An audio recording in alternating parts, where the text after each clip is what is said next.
Alhamdulillah nahmaduhu wa nasta'inuhu wa nastaghfiruh wa na'udzu billahi min shururi anfusina wa min sayyiati a'malina may yahdihillahu fala mudilla lahu wa man yudlil fala hadiya lahu asyhadu an la ilaha illallah wahdahu la syarika lahu wa asyhadu anna Muhammadan 'abduhu wa rasuluh.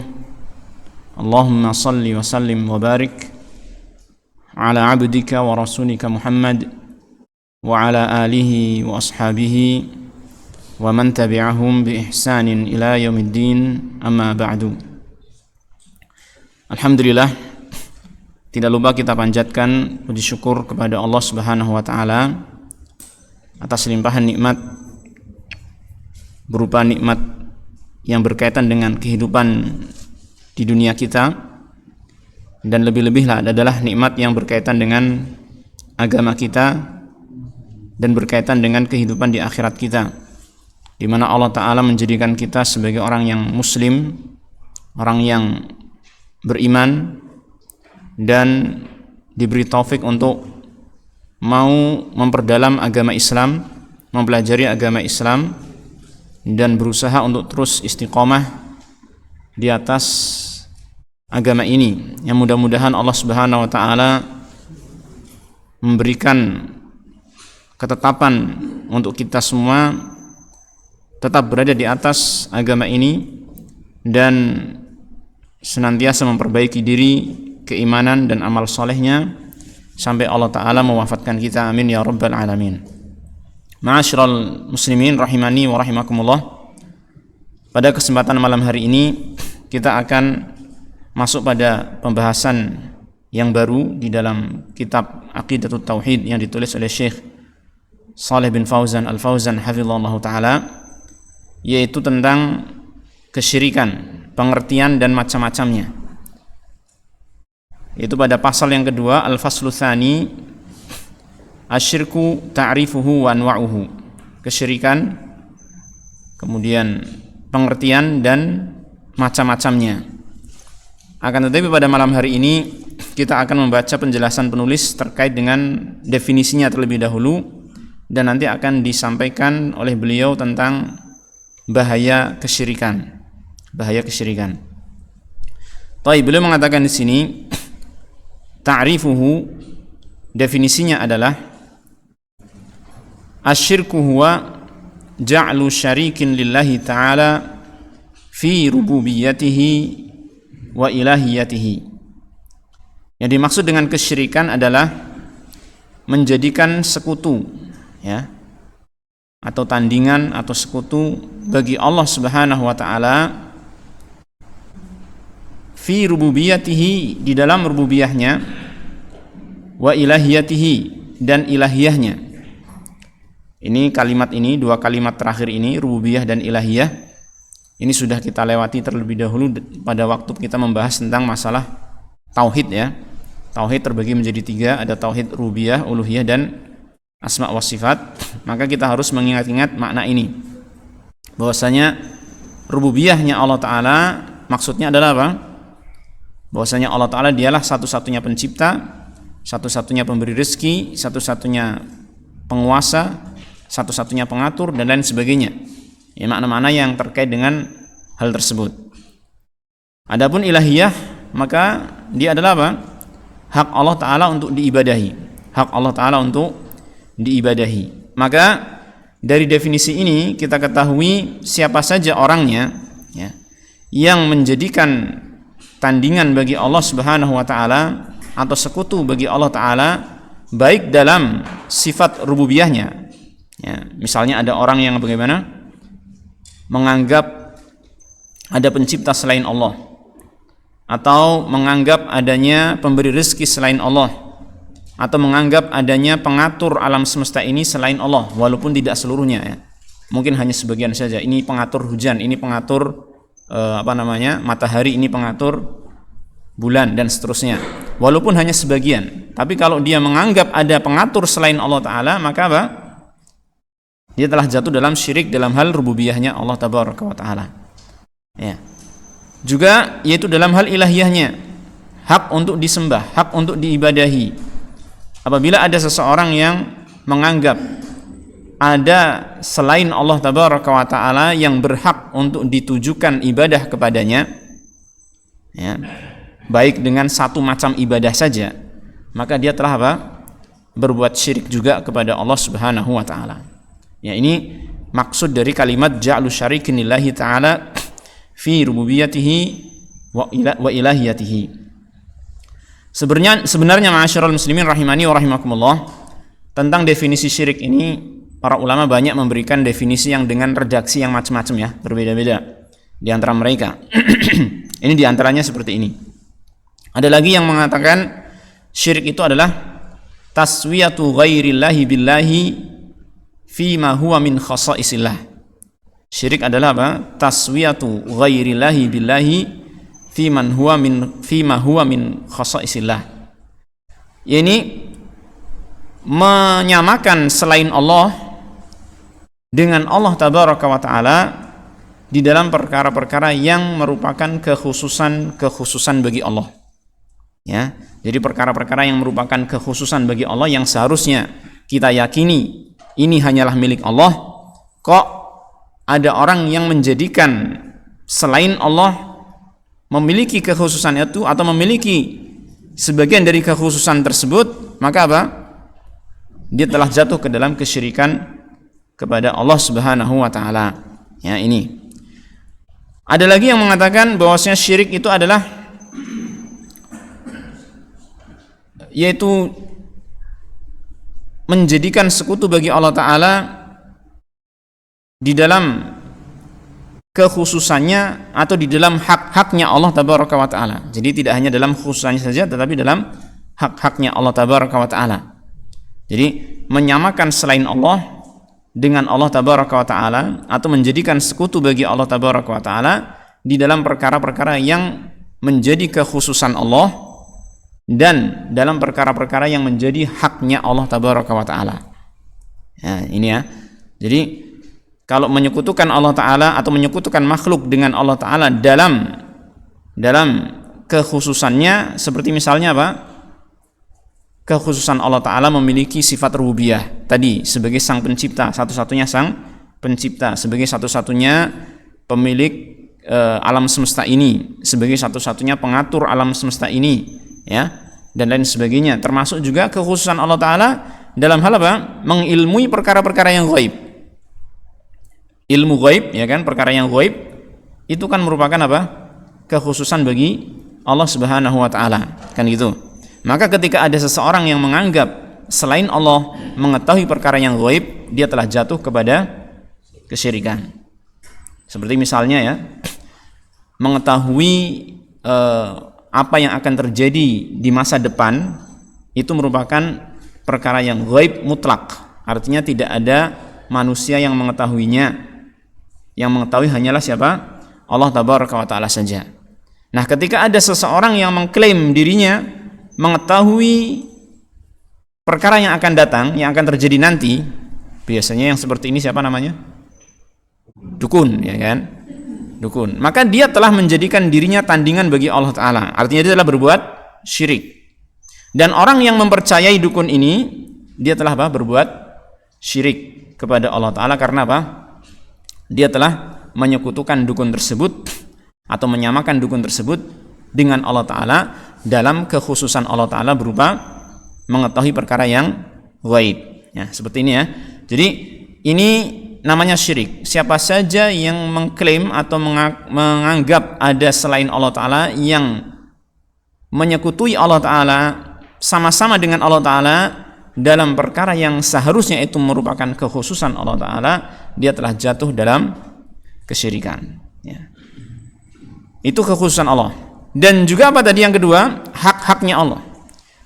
Ini menjadikan sekutu bagi Allah taala di dalam hak-haknya, di dalam haknya Allah tabaraka wa taala.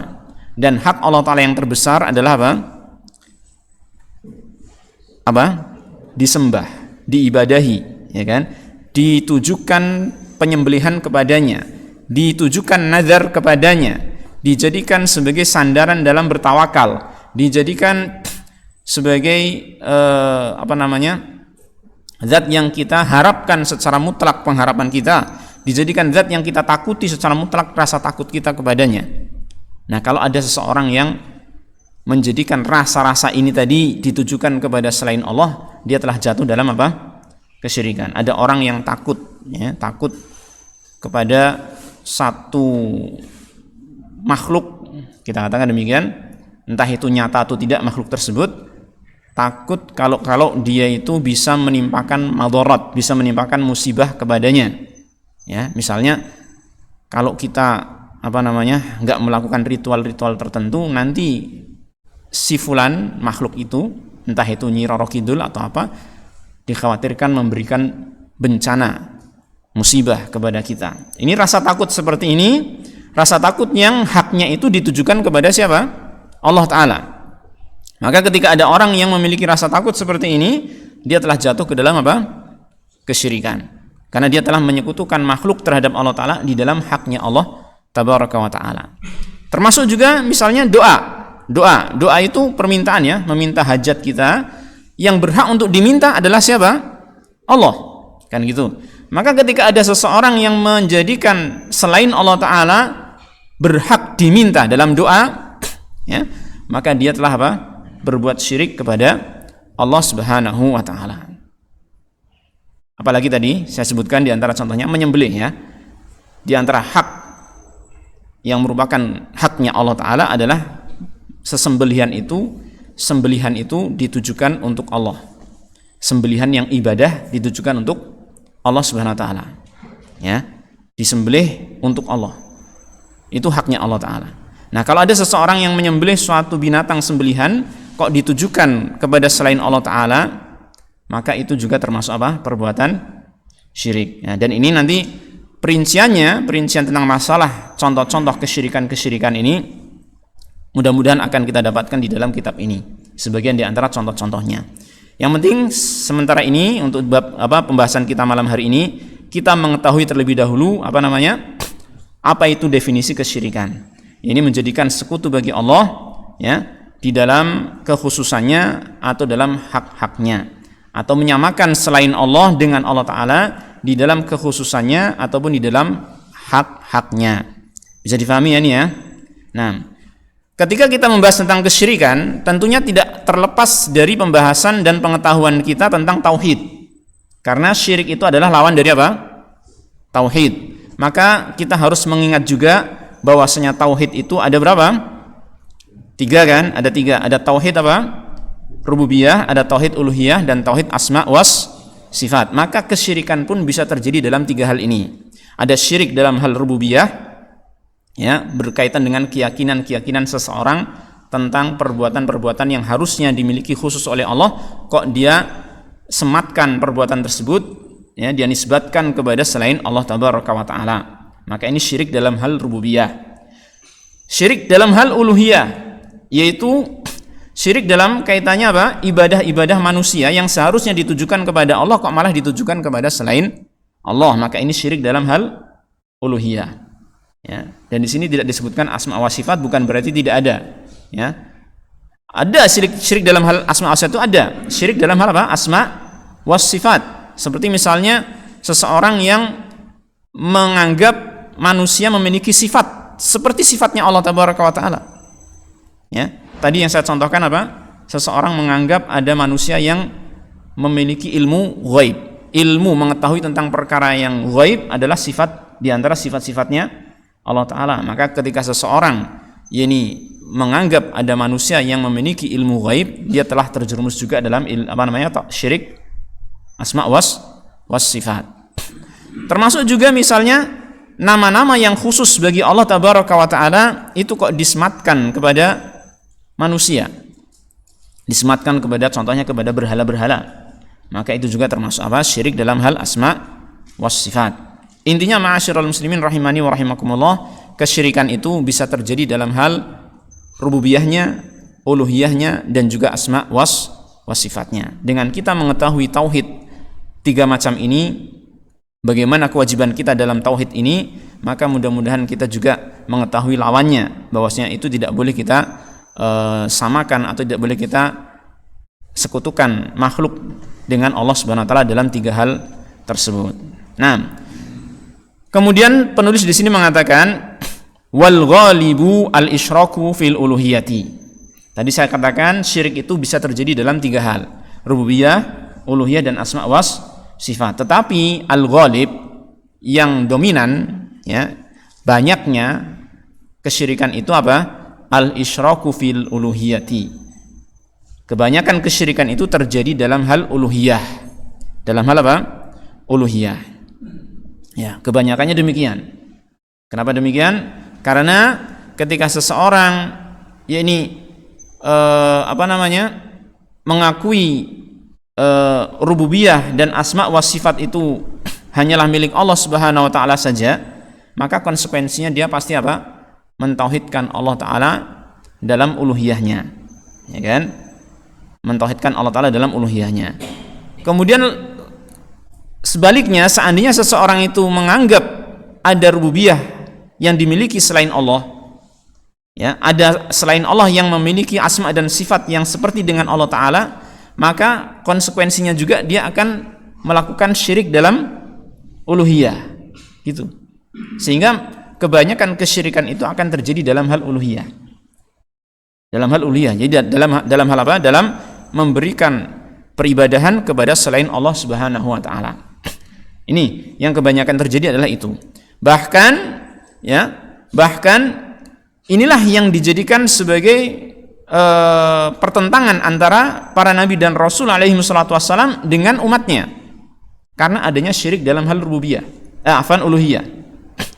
Sedangkan dalam hal rububiyah, dalam hal asma wa sifat, pada umumnya manusia itu sudah dibekali pengakuan tentang tauhid Allah taala dalam hal ini.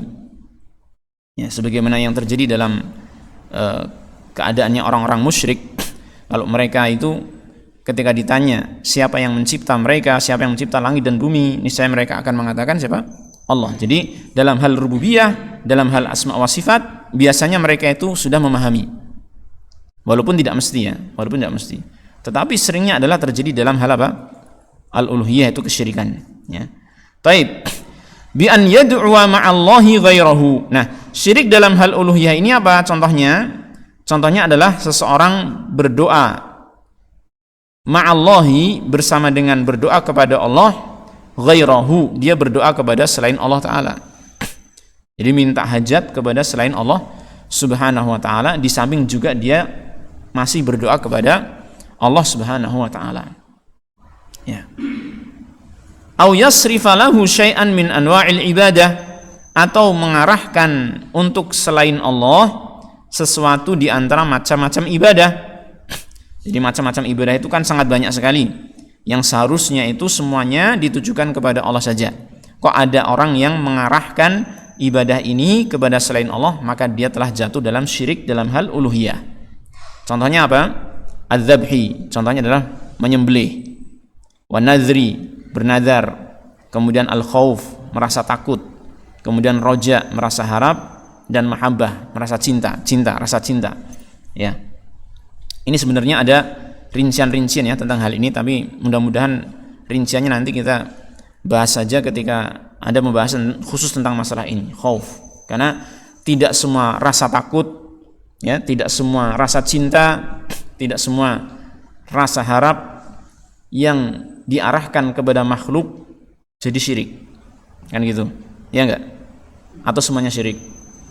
Misalnya ada seseorang, kita lah misalnya, ya, ketika ada kebakaran terjadi di suatu rumah, nasallallahu salamah wal afiyah, semoga tidak terjadi, gitu ya. Beranikah kita masuk ke dalamnya? Atau takut? Berani atau takut? Masuk ke dalam rumah yang kebakaran? Takut. Syirik dong.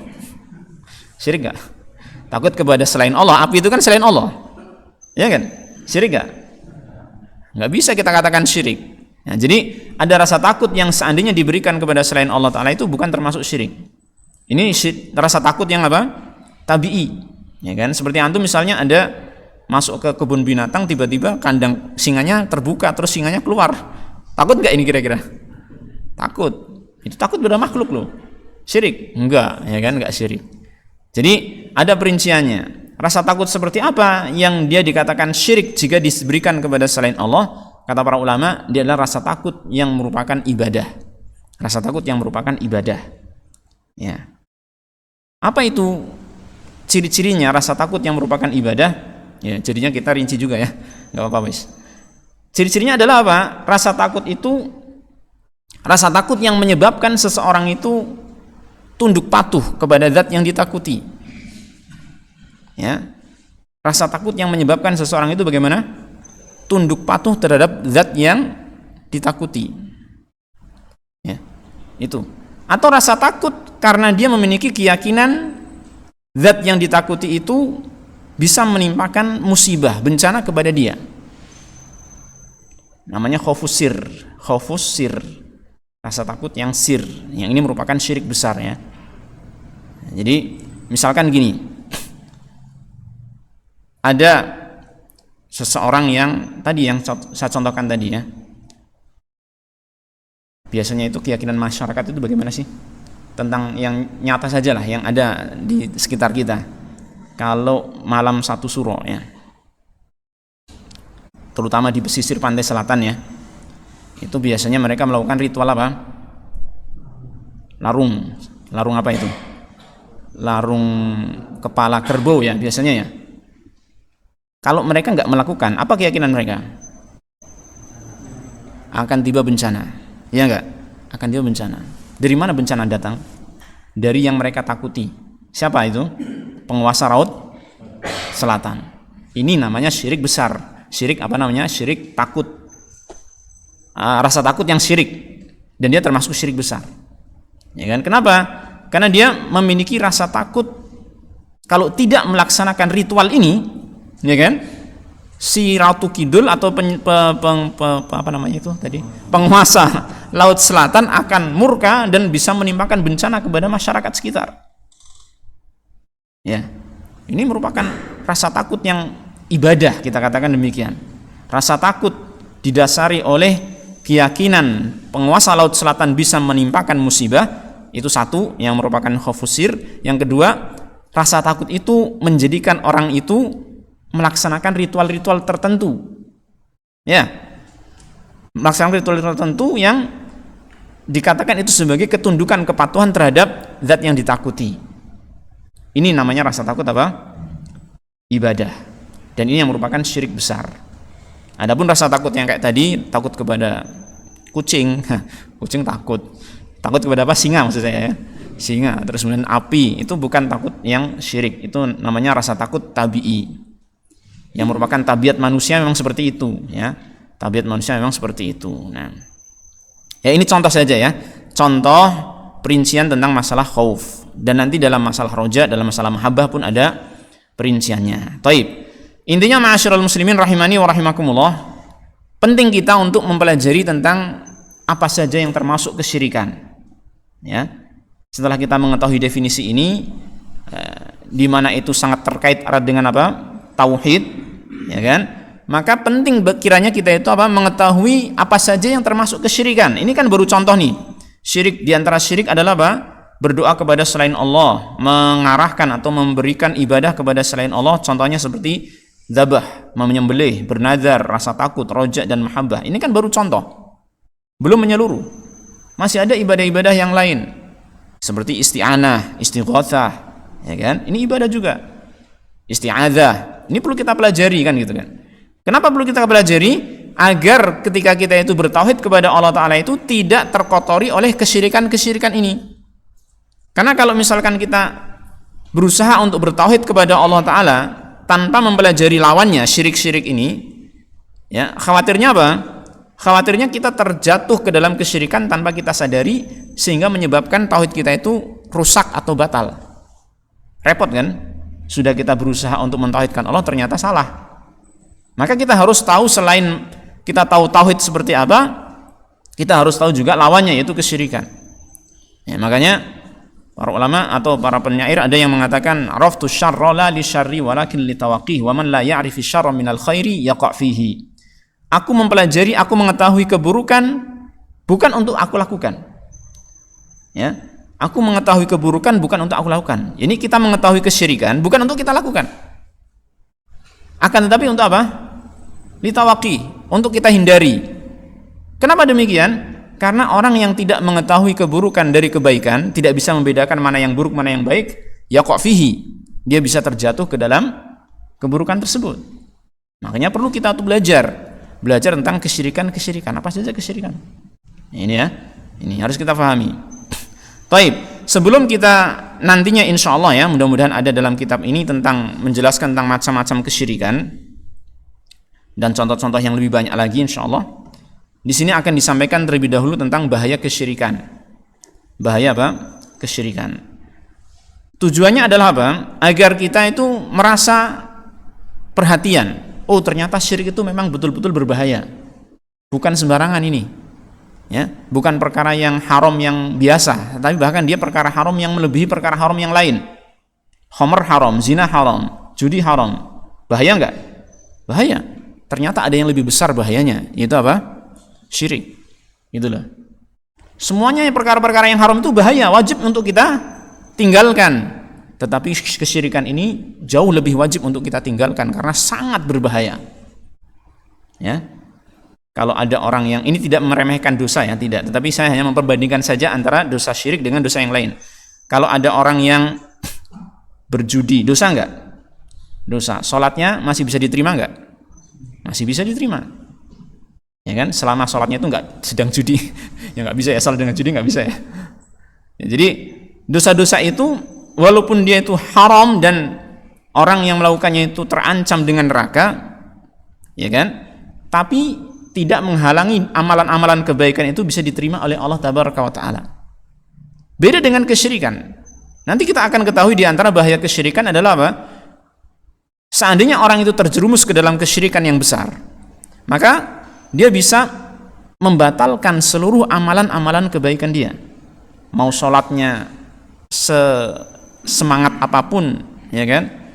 Seandainya orang itu masih mengakui adanya selain Allah Ta'ala yang berhak untuk disembah, ya, maka sholatnya itu tidak akan diterima oleh Allah Subhanahu Wa Ta'ala karena dia telah berbuat syirik yang besar. Bahaya enggak? Bahaya banget, ya kan? Bahaya banget. Melebihi bahayanya tadi perbuatan judi, zina, khamr dan lain sebagainya. Makanya kita lihat di sini disampaikan oleh penulis yaitu tentang bahayanya syirik agar kita itu betul-betul konsen, perhatian. Ya. Bahkan kalau kita perhatikan para nabi dan rasul alaihi wassalatu wassalam, mereka itu juga perhatian terhadap dosa-dosa yang lain. Tetapi perhatian besar mereka adalah dosa syirik. Mereka berusaha untuk membebaskan manusia dari kesyirikan ini. Karena ini memang perkara yang sangat mendasar. Ya kan, lawan dari pondasi keimanan kita. Pondasi keimanan kita adalah apa? Tauhid kan? Lawannya adalah ini, kesyirikan. Maka kita harus perhatian dengan sungguh-sungguh ini, mempelajari kesyirikan agar kita tidak terjerumus ke dalamnya. Nah, penulis mengatakan di sini wasyirku a'dhamudz dzunubi, dan kesyirikan itu adalah dosa yang paling besar. Ini yang tadi saya isyaratkan, melebihi besarnya dosa-dosa yang paling besar. Zina dosa besar, minum khamr dosa besar, judi dosa besar, mencuri dosa besar, dan lain sebagainya. Itu dosa-dosa besar semuanya. Riba dosa besar. Tetapi ternyata ada yang jauh lebih besar dari dosa-dosa itu, yaitu apa? Kesyirikan. A'dhamudz dzunub. Dia adalah dosa yang paling besar. Kenapa dikatakan dia dosa yang paling besar? Wa dzalika li umur. Hal itu karena beberapa perkara berikut. Diterangkan oleh beliau, oleh Syekh di sini tentang poin-poin faktor-faktor yang menyebabkan kesyirikan itu dikatakan sebagai dosa yang paling besar. Bahayanya apa saja? Nah, maka beliau katakan yang pertama, li'annahu tashbihun lil makhluqi bil khaliqi fi khasa'isil ilahiyyati. Yang pertama adalah apa? Ini merupakan bentuk tashbih, perbuatan menyerupakan lil makhluqi, makhluk, bil khaliqi, terhadap sang pencipta. Jadi kesyirikan ini hakikatnya adalah apa? Orang yang berbuat syirik itu menyerupakan makhluk, menyamakan makhluk dengan sang pencipta. Fi khasaisil ilahiyah, terutama dalam kekhususan ilahiyah, hak Allah Ta'ala untuk disembah. Jadi menyamakan makhluk dengan Al-Khaliq. Apakah ini perbuatan yang dibenarkan? Menyamakan makhluk dengan khalik. Tukang kayu membuat apa? Meja. Membuat apa lagi? Kursi. Membuat kusen. Membuat pintu. Mau nggak tukang kayu itu dikatakan kamu itu kaku seperti buatanmu gitu. Ya, jadi maksudnya tukang itu disamakan dengan hasil perbuatannya, hasil produksinya. Nggak mungkin sama kan antara seorang tukang dengan hasil ciptaannya, hasil buatannya. Nggak mungkin sama. Ya, ini manusia saja nggak mau disamakan. Apalagi Allah Subhanahu Wa Taala sang pencipta. Sang pencipta yang kesempurnaannya luar biasa, maha sempurna secara mutlak. Sedangkan makhluk, ya, semua makhluk itu pasti memiliki apa? Kekurangan-kekurangan, dan semua makhluk pasti bergantung kepada Allah. Pasti membutuhkan kepada Allah Subhanahu wa taala. Maka enggak mungkin disamakan antara makhluk dengan Khalik. Maka kata beliau, "Faman asyraka ma'allahi ahadan faqad syabbahahu bihi." Barang siapa yang berbuat syirik, menyekutukan bersama dengan Allah Ta'ala seorang pun di antara makhluk, faqad syabbahu bihi, maka berarti dia telah menyamakan makhluk itu dengan Allah Ta'ala. Wa hadza a'zamuz zulmi, dan ini adalah apa? Kezaliman yang terbesar. Jadi hakikat syirik itu kan tadi apa? Menyamakan makhluk kepada sang Khalik, kan gitu ya, menyamakan makhluk kepada sang Khalik. Misalnya ada seseorang yang berdoa kepada, atau tadi takut kepada penguasa laut selatan. Kenapa kok dia takut kepada penguasa laut selatan? Karena dia anggap penguasa laut selatan itu bisa menimpakan musibah kepada mereka kalau tidak melaksanakan ritual tertentu.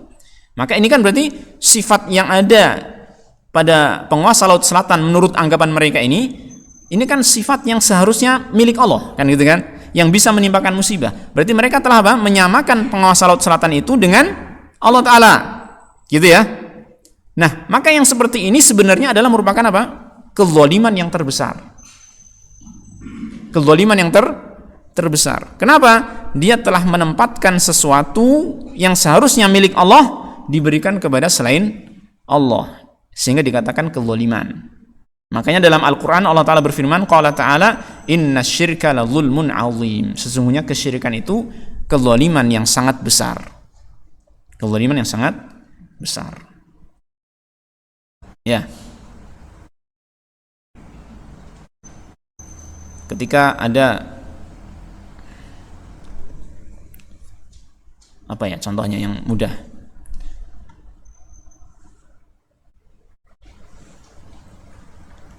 Seorang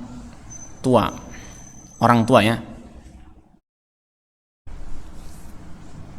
yang ada seorang anak yang tidak mau tunduk kepada orang tuanya, tidak mau patuh kepada orang tuanya. Padahal orang tuanya itu orang tua yang sudah membesarkan dia, melahirkan dia, membesarkan dia, ya kan, mendidik dia semenjak kecil sampai dewasa. Tapi dia malah apa? Dia malah patuhnya, nurutnya kepada teman-temannya. Nurut kepada apa?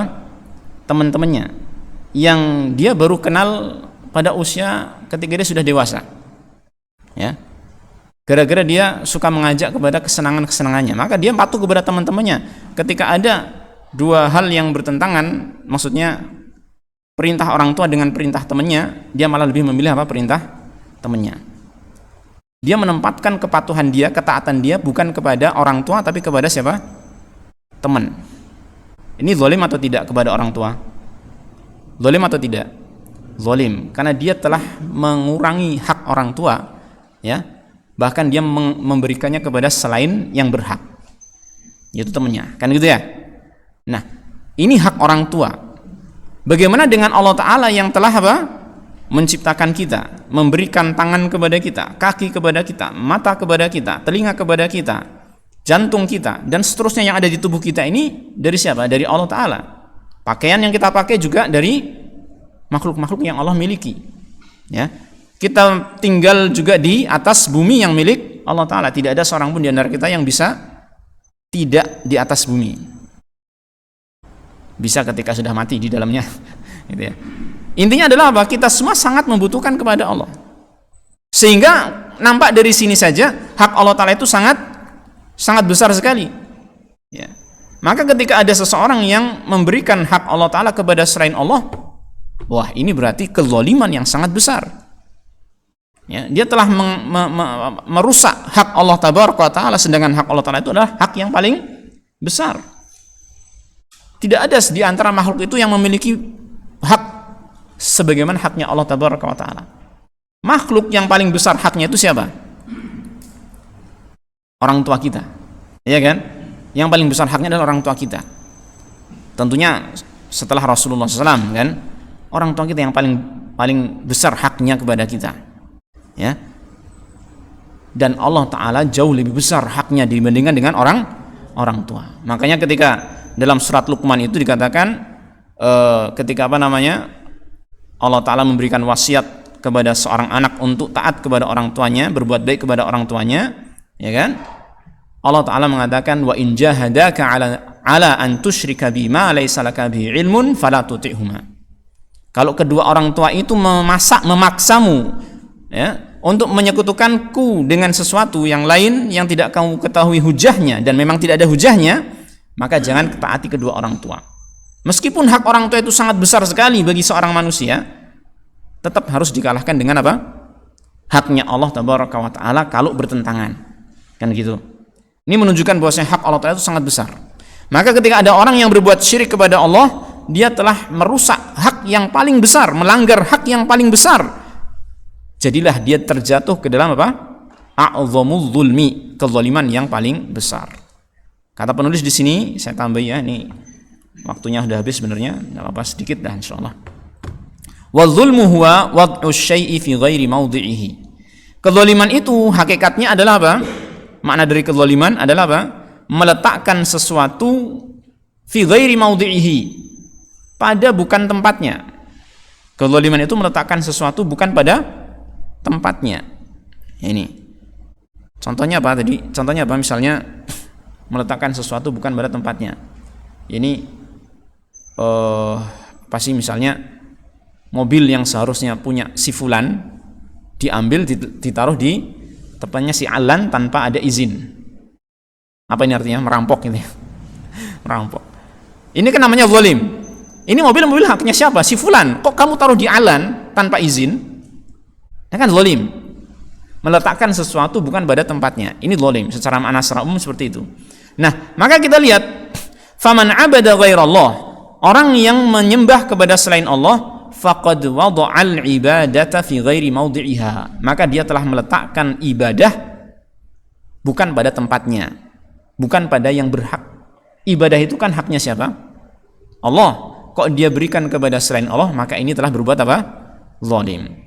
Faqad wada'al ibadata fi ghairi mawdi'iha, dia telah meletakkan ibadah pada selain tempatnya, wa sarafaha li ghairi mustahiqqiha, dan dia telah memalingkan yakni ibadah tersebut kepada zat yang tidak berhak mendapatkannya. Yang berhak mendapatkan ibadah hanyalah Allah. Kok dia berikan kepada selain Allah? Wa dzalika a'zamudz zulmi, maka itu adalah apa? Kezaliman yang paling besar. Jadi pelanggaran hak yang terbesar adalah pelanggaran haknya siapa? Allah Subhanahu wa Ta'ala. Kalau orang-orang itu suka menggembar-gemborkan hak asasi manusia, katanya ya, hak asasi manusia mereka gembar-gemborkan, tapi kok mereka lupa dengan hak yang paling besar, yaitu siapa? Haknya siapa? Haknya Allah Subhanahu wa Ta'ala. Maka hendaknya ini yang kita serukan, ini yang kita gembar-gemborkan, tegakkan haknya Allah Ta'ala terlebih dahulu sebelum menegakkan haknya manusia. Hak manusia memang harus kita berikan, harus kita tunaikan, tetapi ada yang lebih besar dari itu, yaitu apa? Haknya Allah Subhanahu wa Ta'ala, yaitu kita mentauhidkannya, kita tidak berbuat syirik kepada Allah Subhanahu wa Ta'ala, kita beribadah hanya kepada Allah Tabaraka wa Ta'ala saja, tidak memberikan ibadah kepada selain Allah Subhanahu wa Ta'ala. Ya, ini satu di antara bahaya-bahaya syirik yang beliau sebutkan, dan masih ada beberapa hal lain yang beliau sebutkan, ada banyak ya di sini. Nanti kita akan sedikit demi sedikit mempelajarinya Semoga Allah Ta'ala memberikan pengetahuan yang benar bagi kita, menyadarkan kita akan bahayanya syirik, sehingga kita diberi taufik oleh Allah Ta'ala untuk berusaha sekuat tenaga menghindari kesyirikan-kesyirikan kepada Allah Subhanahu wa Ta'ala, baik dalam hal rububiyahnya, baik dalam hal asma wa sifatnya, terlebih lagi dalam hal uluhiyahnya, yaitu hak Allah Ta'ala untuk diibadahi. Demikian yang bisa kita pelajari malam hari ini. Mudah-mudahan Allah Ta'ala memberikan taufiknya. Wassallallahu wasallam ala nabiyyina Muhammad wa ala alihi wa sahbihi ajma'in. Wa akhiru da'wana alhamdulillahi rabbil alamin.